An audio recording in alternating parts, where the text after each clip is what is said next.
চাপড়ে উচ্ছিন্ন পরিবারগুলিকে পুনর্বাসনের দাবিতে বিক্ষোভ। দুদিন ধরে বিক্ষোভে সামিল কৃষক মুক্তি সংগ্রাম সমিতির সদস্যরা। হাতে প্ল্যাকার্ড নিয়ে সদস্যদের অনির্দিষ্টকালীন প্রতিবাদ।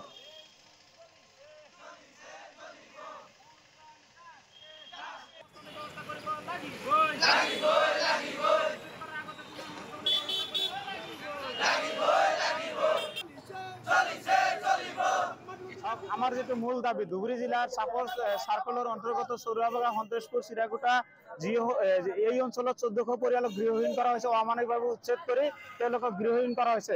আমার ধুবড়ী জেলা কৃষক মুক্তি সংগ্রামের ছাত্র মুক্তি সংগ্রামের উদ্যোগত আর এই অঞ্চলের উচ্ছেদিত রাইজসকলক লগত লৈ পেলাই আমি এক অনির্দিষ্টকালীন অবস্থান ধৰ্মঘটৰ আয়োজন কৰিছো। আৰু আজি আমাৰ দ্বিতীয় দিন, আমার অবস্থানের আজি দ্বিতীয় দিন।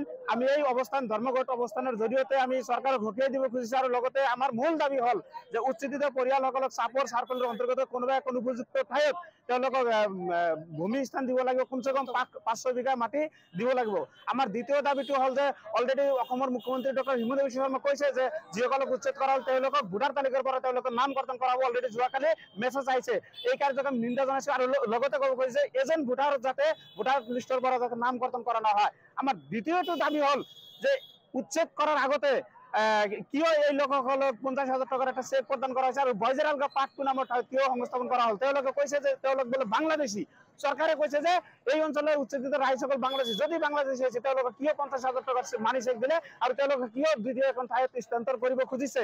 তেওঁলোকে ভারতীয় নাগরিক হয়, তেওঁলোকে বাংলাদেশী নহয়। যদি বাংলাদেশী হয় গভর্নমেন্টে কিয় সরকারের পুঁজির পয়সা গভর্নমেন্টের পয়সা কিয় ব্যয় করে 50,000 টাকা চেক প্রদান কৰিলে, এইটো ৰাজহুৱা কৰিবলৈ স্পষ্ট কৰিব লাগে। আৰু হিমন্ত বিশ্ব শৰ্মা ডাঙৰীয়াক আমি হকিয়াই দিব খুজিছো যে আপুনি অকল বাছি অকল সংখ্যালঘু সম্প্ৰদায়ৰ মুছলমান মানুহখিনিক টাৰ্গেট কৰি লৈ পেলাই আপুনি যি অমানৱিক উচ্ছেদ কৰিছে, আপুনি চাইল্ড প্ৰটেকশ্যন এক্ট ভাইলেট কৰিছে। আজি শিশুসকলৰ কি অৱস্থা হৈছে, ৰ'দে বৰষুণে তেওঁলোকে তিতি আছে। যোৱাকালি চিডিচি বাইদেউ তাতে গৈ পেলাই কি কৰিছে, তিৰপাল টনাই যি মানুহ জীয়াই আছিল এই তিৰপাল ছিঙি দিছে, কাঁহী বাচন হাৰি পাতিলে চব কিছু চিজ কৰি লৈ গৈছে। এতিয়া মানুহবিলাক কি খাব, ক'ত যাব, সম্পূৰ্ণ মানে আমি বিৰোধিতা কৰিছো আৰু হকিয়াই দিছো।